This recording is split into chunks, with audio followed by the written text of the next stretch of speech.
ఓం గురుభ్యో నమః. ఓం మహాగణాధిపతయ నమః. ఓం శ్రీమాత్రే నమః. అందరికీ నమస్కారం అండి. ఈరోజు మనము ఏం తెలుసుకునే ప్రయత్నం చేద్దామంటే, ఇప్పుడు మనకి సెప్టెంబర్ 7వ తారీఖున చంద్రగ్రహణం ఏర్పడుతుంది కదా. ఆ చంద్రగ్రహణము మనకి 12 రాశుల వాళ్ళకి ఎలా ఉండబోతుంది అనే ఒక విషయాన్ని తెలుసుకునే ప్రయత్నం చేద్దాము. కాకపోతే ముందుగా మనకి ఈ చంద్రగ్రహణము ఏ రాశిలో ఏర్పడుతుంది, ఏ నక్షత్రంలో ఏర్పడుతుంది, దాని యొక్క ఎఫెక్ట్స్ ఎలా ఉంటాయి మనకి మన వ్యక్తిగత జీవితంలో అవ్వచ్చు, లేకపోతే మనకి గ్లోబల్ లెవెల్గా ఇంపాక్ట్ అయ్యే సిచ్యువేషన్స్ ఏముంటాయి అనేది తెలుసుకునే ప్రయత్నం చేద్దాము. ఫస్ట్ ఆఫ్ ఆల్ ఏంటంటే మనకి ఈ చంద్రగ్రహణము శతభిష నక్షత్రంలో కుంభరాశిలో మొదలైన తర్వాత చంద్రుడు మెల్లిగా ట్రాన్సిషన్ అవుతూ పూర్వభాద్ర నక్షత్రంలోకి వచ్చిన తర్వాత సుదీర్ఘంగా పూర్వభాద్ర నక్షత్రంలోనే ఎక్కువ ఇంపాక్ట్ కనిపిస్తూ ఉంటుంది మనకి ఈ చంద్రగ్రహణము. ప్రజెంట్ మనకు అక్కడ రాహు కూడా గోచారంలో పూర్వభాద్ర నక్షత్రంలోనే సంచారం జరగడము, పూర్వభాద్ర నక్షత్రము 2వ పాదంలో సంచారం జరగడము, ఈ చంద్రగ్రహణం కూడా మనకి కొద్దిపాటిగా రాహు అండ్ చంద్రుడి యొక్క క్లోజ్ కంజంక్షన్ వల్ల మనకి ఈ చంద్రగ్రహణం అనేది ఏర్పడుతుంది. మనకి ఆపోజిషన్ లో చూసుకుంటే కనుక కుంభరాశికి రవి కేతు యుతి ఏర్పడము, అందులో మళ్ళీ మనకి బుధుడు కూడా రవి కేతులతో కలిసి ఉంటారు కాబట్టి ఈ సింహరాశి అండ్ కుంభరాశి యాక్సెస్ లో మనకి ఈ చంద్రగ్రహణం ఏర్పడుతుంది. అండ్ ఈ గ్రహణము విశిష్టత ఏంటి అంటే మనకి సింహరాశి కుంభరాశి యాక్సెస్ లో స్పెసిఫిక్ గా కుంభరాశిలో మనకి 18 సంవత్సరాల తర్వాత ఈ గ్రహణం ఏర్పడుతుంది. లాస్ట్ మనకి ఈ యాక్సెస్ లో ఏర్పడింది ఎప్పుడు అంటే సెప్టెంబర్ 11, 2007లో మనకి ఈ గ్రహణం ఏర్పడింది అనమాట. సో ఎగ్జాక్ట్ 18 years తర్వాత మనకి ఈ గ్రహణం అనేది సంభవిస్తుంది. కాబట్టి మీ వ్యక్తిగత జీవితంలో లాస్ట్ 18 years క్రితము మీకు ఏవైతే అనుభవాలు ఉన్నాయో ఒక్కసారి మీరు నెమర వేసుకునే ప్రయత్నం చేయండి. అంటే మీకు మంచి జరిగిందా, లేకపోతే ఈ గ్రహణం తర్వాత మీకు ఏమైనా సడన్ గా ట్రాన్స్ఫర్మేషన్స్ జరిగాయా పర్సనల్ లైఫ్ లో, 18 years క్రితము మీకు ఏవైనా కొత్త అలవాట్లు ఏమైనా ఉంటే కనుక, అంటే ఆ 18 years పీరియడ్ లో ఏవైనా మనకి హ్యాబిట్స్, అవి మంచి హ్యాబిట్స్ అవ్వచ్చు, చెడు హ్యాబిట్స్ అవ్వచ్చు, ఏవైనా ఉండుంటే కనుక అవి కొద్దిగా మనకి ఈ గ్రహణం తర్వాత ఆల్టర్ అయ్యే ఛాన్సెస్ కనిపిస్తూ ఉంటాయి. ఇంకొక విశిష్టత ఏంటి అంటే గురువు మనకి ప్రజెంట్ ట్రాన్సిషన్ లో మిథున రాశిలో సంచారం జరుగుతుంది కాబట్టి ఈ గురువు వచ్చేసి ఏంటంటే మనకి రాహుకి ట్రైన్ యాక్సిస్ లో ఉంటారన్నమాట. అంటే మనకి త్రికోణంలో గురు సంచారం జరుగుతుంది కాబట్టి ఈ వాయుతత్వ రాశులలో సంచారం అనమాట రాహు అండ్ గురువు.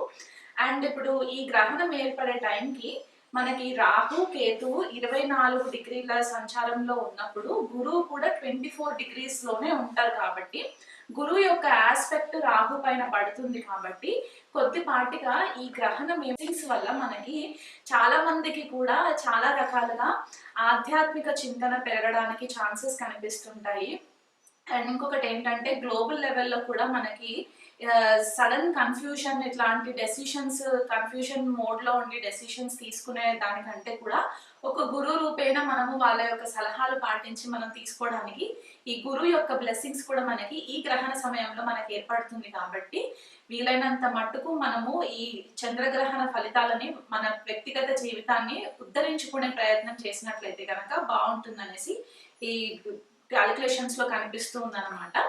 అండ్ అది కాకుండా మనకి ఈ పర్టిక్యులర్ గ్రహణము భారతదేశంలో కనిపిస్తుంది, మాక్సిమం అన్ని స్టేట్స్ లో కనిపిస్తుంది కాబట్టి మనకి కొద్దిగా సూతకం అనేది ఫాలో అవ్వాలి.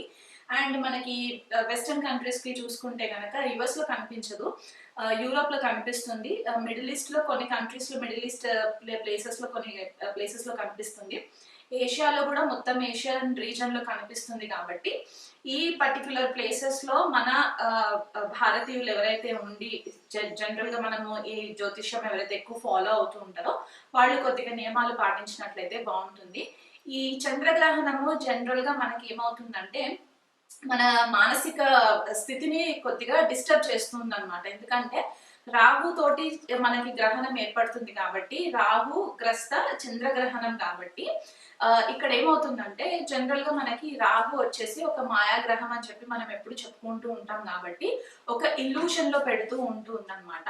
అండ్ చంద్రుడితోటి క్లోజ్ కంజంక్షన్ లో ఉంటుంది కాబట్టి మానసిక ఒత్తిడి ఎక్కువ ఉంటుంది, అనవసరమైన చికాకులు, లేనిపోనే అపోహలు, లేకపోతే ఇమోషనల్ టర్బ్యులెన్సెస్, ఇంట్లో చిన్న చిన్న చికాకులకి మీరు ఎమోషనల్గా ఎక్కువ ఇబ్బంది పడిపోయి బాధపడడము, మనస్తాపానికి గురవ్వడము, లేకపోతే డెసిషన్స్ ఏవైనా తీసుకునే ఉంటే అవి చాలా ఫాస్ట్గా డెసిషన్స్ తీసుకోవడము, ఇవన్నీ కూడా మనకి కనిపిస్తుంది. కాబట్టి ఆ విషయంలో మీరు కొద్దిగా మీ మనోధైర్యాన్ని కనుక పెంచుకున్నట్లయి, మీ ఆత్మస్థైర్యాన్ని పెంచుకున్నట్లయితే కనుక ఈ గ్రహణ సమయం యొక్క ఎఫెక్ట్స్ మనకి 6 months వరకు ఉంటుంది. కాబట్టి ఎలాంటి ఇంపార్టెంట్ లైఫ్ డెసిషన్స్ మీరు తీసుకునేటప్పుడు మీకు ఒకవేళ కన్ఫ్యూజన్ అనిపిస్తుంది అంటే కనుక మీ గురువులు కానీ లేకపోతే మీ ఫ్యామిలీలో పెద్దవాళ్ళు ఎవరైనా ఉంటే కనుక వాళ్ళ సలహా తీసుకున్న తర్వాత మీరు డెసిషన్స్ తీసుకోండి.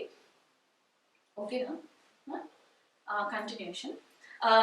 ఈ గ్రహణం మనకి సెప్టెంబర్ 7వ తారీఖున సాయంత్రము 8:58 కంటే దాదాపు 9 గంటలకి స్టార్ట్ అవుతుంది అనుకుంటే కనుక నెక్స్ట్ డే అంటే మిడ్ నైట్ మనకి సెప్టెంబర్ 8 మిడ్ నైట్ 2:20 టైం వరకు కూడా మనకి ఇది కంటిన్యూషన్ ఉంటుంది. అంటే ఆల్మోస్ట్ ఒక 5 hours వరకు మనకి ఆ డిఫరెన్స్ కనిపిస్తూ ఉంటుంది అనమాట. ఎక్లిప్స్ అంటే స్టార్టింగ్ మళ్ళీ మిడ్ లెవెల్కి రావడము, తర్వాత సెట్టింగ్ లెవెల్కి రావడానికి మనకి టైం పడుతుంది. కాబట్టి ఈ గ్రహణ సమయంలో వీలైనంత మట్టుకు ఎవరు కూడా బయటికి వెళ్ళి చంద్ర దర్శనం చేసుకునే ప్రయత్నం చేయకండి.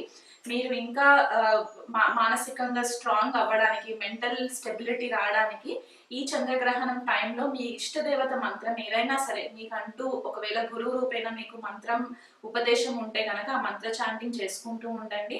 ఒకవేళ లేని వాళ్ళు ఉంటే కనుక మీ ఇష్టదేవత ఎవరైతే ఉంటే వాళ్ళ యొక్క మంత్ర చాంటింగ్ మీరు రెగ్యులర్గా ఈ గ్రహణం టైంలో కనుక మీరు చేసుకున్నట్లయితే మీకు చాలా మంచి రిజల్ట్స్ కనిపిస్తూ ఉంటాయి. అసలు మా ఇష్టదేవత ఎవరో మాకు తెలీదు, మాకేం చేయాలో తెలీదు అని అనుకున్న వాళ్ళు ఎవరైనా ఉంటే కనుక ఓం శివాయ నమః ఇది మీరు ఒక లెక్క లేకుండా అంటే 108 కౌంట్ లేకుండా లేకపోతే 21 కౌంట్ లేకుండా మీ ఓపిక ఈ పర్టికులర్ గ్రహణం టైంలో కనుక మీరు కూర్చొని ఒక సాధన రూపంలో కనుక మీరు కంటిన్యూస్ గా మీరు చేసుకున్నట్లయితే దీని ఎఫెక్ట్స్ కూడా మీకు చాలా హెల్ప్ అవుతాయి. ప్లస్ మీకు మానసికంగా స్ట్రాంగ్ అవ్వడానికి హెల్ప్ అవుతుంది. ఏదైతే క్లెన్సింగ్ పార్ట్ ఉంటుందో జనరల్ గా మనకి గ్రహణాలు ఏం చేస్తాయంటే వ్యక్తిగత జీవితంలో చాలా చేంజెస్ తీసుకొస్తూ ఉంటుంది అనమాట. అది ఒక రకంగా మెటీరియల్ ట్రాన్స్ఫర్మేషన్ అవ్వచ్చు, స్పిరిచువల్ ట్రాన్స్ఫర్మేషన్ అవ్వచ్చు. కాబట్టి ఆ ట్రాన్స్ఫర్మేషన్ ఫేజ్ కి కనుక మనము తట్టుకోనికి శక్తి ఉండాలి. కాబట్టి మీరు ఎప్పుడైతే ఈ దైవత్వానికి క్లోజ్ అవుతూ ఉంటారో అది మీకు చాలా మట్టుకు హెల్ప్ అవుతుంది.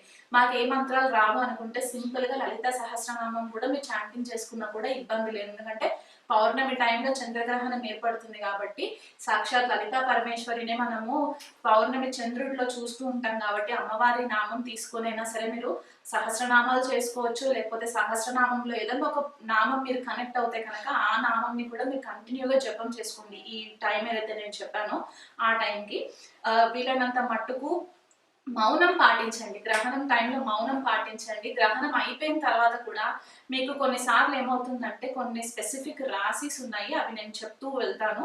వాళ్ళు చాలా కేర్ఫుల్గా ఉండాలి. ఏదైనా మీకు ఎవరితోటన్నా డిస్కషన్ చేయాలి అని అనుకుంటే 1కి 10 సార్లు ఆలోచించి డెసిషన్ తీసుకున్న తర్వాత మీరు వాళ్ళతో కమ్యూనికేట్ చేసే ప్రయత్నం చేయండి. ఈ పర్టికులర్ టైంలో ఏమవుతుందంటే మీకు ట్రిగర్ క్రియేట్ చేయడానికి కూడా చాలా వ్యక్తులు మిమ్మల్ని ఇరిటేట్ చేస్తూ ఉంటారు. కాబట్టి మీ మనోధైర్యాన్ని కోల్పోకుండా వీలైనంత మట్టుకు కేర్ఫుల్ గా హ్యాండిల్ చేసుకున్నట్లయితే మీకు ఈ గ్రహణం కూడా పెద్దగా నెగటివ్ ఎఫెక్ట్స్ ఇవ్వకుండా ఉంటుంది. ధనుసు రాశి వాళ్ళకి చంద్రగ్రహణము 3వ స్థానంలో జరుగుతుందండి. కుంభరాశి, ధనుసు రాశి, ధనుసు లగ్నం వాళ్ళకి 3rd హౌస్ అవుతుంది అనమాట.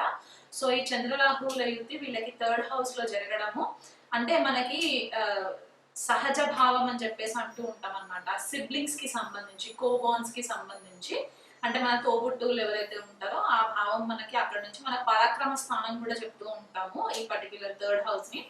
అండ్ నవమ స్థానంలో రవికేతువులు ఉంటారు కాబట్టి ఈ access 3rd house 9th house access ఎక్కువ ప్రామినెంట్ గా ఎఫెక్ట్ అయ్యే ఛాన్సెస్ కనిపిస్తున్నాయి. కాబట్టి ధనుసు రాశి వాళ్ళకి కొద్దిపాటిగా ఈ గ్రహణము ఫేవరబుల్ గానే ఉంటుంది. అంటే జనరల్ గా ఏంటంటే ఉపచయ హౌసెస్ లో మనకి కొద్దిపాటిగా రిజల్ట్ బాగానే ఉంటుంది. కానీ ఇది రాహు చంద్రుడు ఒకే నక్షత్రంలో పూర్వభాద్రాలో ఉండడం వల్ల ఏమవుతుందంటే ఇక్కడ కొద్దిపాటిగా మాయలో ఉండే సిచ్యువేషన్స్ కనిపిస్తుంటాయి. కాబట్టి మీ కమ్యూనికేషన్ విషయంలో కొంచెము స్ట్రైట్ ఫార్వర్డ్నెస్ అనేది కనిపిస్తూ ఉంటుంది. తోబుట్టువులతో కొద్దిగా కేర్ఫుల్ గా ఉండండి. అక్కడ కొద్దిగా వివాదాలు జరిగే ఛాన్సెస్ కనిపిస్తున్నాయి. కాబట్టి ఆ విషయంలో వీళ్ళనంత మటుకు ఆచితూచి మాట్లాడుకుంటే మంచిది. తండ్రి ఆరోగ్యం పట్ల కూడా చాలా శ్రద్ధ వహించండి స్పెసిఫిక్ గా. ఎందువల్ల అంటే ఇక్కడ తండ్రి గారు ఒకవేళ ఉంటే గనక ఆయనకి చాలా మటుకు హెల్త్ విషయంలో కొద్దిగా డిస్టర్బెన్సెస్ కనిపిస్తున్నాయి. ఏజ్డ్ పేరెంట్స్ ఉంటే వాళ్ళకి ఉద్దేశించి చెప్తున్నాను అనమాట. ఇక్కడ మీరు తీర్థయాత్రలు ఎక్కువ చేయడానికి ఇష్టపడుతూ ఉంటారు. ఎందువల్ల అంటే ఇక్కడ కమ్యూనికేషన్ డిస్టర్బెన్సెస్ అవ్వడం వల్ల ధనుసు రాశి వాళ్ళకి కొద్దిపాటిగా ఈ సిబ్లింగ్స్ తోటి మెంటల్ క్లారిటీ లేకపోక ఇమోషనల్ గా డిస్టర్బ్ అయిపోయి ఆ ఇమోషనల్ గ్రౌండింగ్ కోసం ఏం చేస్తారంటే ఇక్కడ రవికేతువులు మీకు భాగ్యస్థానంలో సంచారం జరగడం, ఈ యాక్సెస్ లో ఈ స్పెసిఫిక్ గా మనకి గ్రహణ సమయంలో ఈ యాక్సెస్ లో ఉంటారు. కాబట్టి మీరు గురువు రూపేణ ఎవరి దగ్గర అయినా సరే గైడెన్స్ కోసం వెళ్ళడం కానివ్వండి, లేకపోతే మెంటల్ క్లారిటీ మెంటల్ పీస్ కోసం అని చెప్పేసి మీరు దేవాలయాల సందర్శనలు చేసుకోవడము, గురువు రూపేణ మీకు కొద్దిపాటిగా గైడెన్స్ రావడానికి, వాళ్ళ సలహాలు తీసుకోవడానికి స్పెసిఫిక్ గా తీర్థయాత్రలు అంటే కొండపై ఉన్న ప్రదేశాల టెంపుల్స్ ఏవైతే ఉంటాయో అలాంటి ప్లేసెస్ కి మీకు ఎక్కువ వెళ్ళడానికి కూడా ఛాన్సెస్ కనిపిస్తూ ఉన్నాయి. కాబట్టి ఇది రెగ్యులర్ గా విజిట్ చేసుకోండి. ధనుసు రాశి వాళ్ళు వీలైనంత మటుకు స్పెసిఫిక్ గా పూర్వాషాఢ నక్షత్ర వాళ్ళు ఎవరైతే జన్మ నక్షత్రం ఉంటుందో వాళ్ళు దేవి శక్తి ఆరాధన చేసుకున్నట్లయితే మీకు మంచి రిజల్ట్స్ కనిపిస్తాయి. స్పెసిఫిక్ గా మీకు మీ దగ్గరలో ఉన్న పరిసరాలలో గ్రామ దేవతలు ఎవరైనా ఉంటే వాళ్ళ టెంపుల్స్ విజిట్ చేసుకున్నట్లయితే ఈ గ్రహణ టైంల తర్వాత కూడా మీకు ఈ 6 months పీరియడ్ లో మీకు కొంచెం ఫేవరబుల్. చంద్రగ్రహణము ఫలానా రాశి వాళ్ళకి ఎఫెక్ట్ ఎక్కువ ఉంటుంది, ఫలానా రాశి వాళ్ళకి ఎఫెక్ట్ తక్కువ ఉంటుంది అనే భేదం లేకుండా ప్రతి ఒక్కళ్ళు కూడా చంద్రగ్రహణం అయిపోయినా విత్ ఇన్ 1 week టైం మీకు టైం తీసుకొని, జనరల్ గా అయితే మనకి 2-3 days లో అని చెప్తాము. ఒకవేళ 2-3 రోజుల్లో మీకు టైం దొరకట్లేదు అని అనుకుంటే కనీసం ఒక 1 week గ్యాప్ లో మీరు దగ్గరలో ఉన్న శివాలయంకి వెళ్ళి అక్కడ నవగ్రహ శాంతి చేయించుకోండి. ఎందుకంటే ఇక్కడ రాహు, శని, చంద్రుడు, రవి, కేతు, బుధుడు మేజర్ ప్లానెట్స్ అన్ని కూడా ఇంపాక్ట్ ఎక్కువ క్రియేట్ అవుతున్నాయి. కాబట్టి ఈ గ్రహాలకు అన్నిటికీ కూడా శాంతి చేయించుకోండి. మెయిన్ వచ్చే రాశులు ఎవరు అంటే సింహరాశి, కర్కాటక రాశి, కుంభరాశి, మీన రాశి వాళ్ళు అండ్ మనకి వృశ్చిక రాశి వాళ్ళు, కన్యా రాశి వాళ్ళు, వీళ్ళు ఎక్కువ కూడా మకర రాశి వాళ్ళు. ఈ రాశుల వాళ్ళు చాలా ఇంపార్టెంట్ గా మీరు గ్రహణ శాంతి పూజ చేయించుకున్నట్లయితే మంచిది. కొంతమంది పిల్లలు గ్రహణం టైంలోనే పుడుతూ ఉంటారు. కాబట్టి ఫ్యామిలీస్ లో ఎవరైనా ప్రెగ్నెంట్ లేడీస్ ఉంటే కనుక ప్రెగ్నెంట్ లేడీస్ జనరల్ గా పెద్దవాళ్ళు చెప్పిన రెగ్యులర్ ప్రికాషన్స్ అన్ని కూడా తీసుకునే ప్రయత్నం చేసుకోండి. గ్రహణ నీడల్లోకి వెళ్లకుండా వీలైనంత మట్టుకు ఇండోర్స్ ఉండడానికి ప్రయత్నం చేసుకోండి.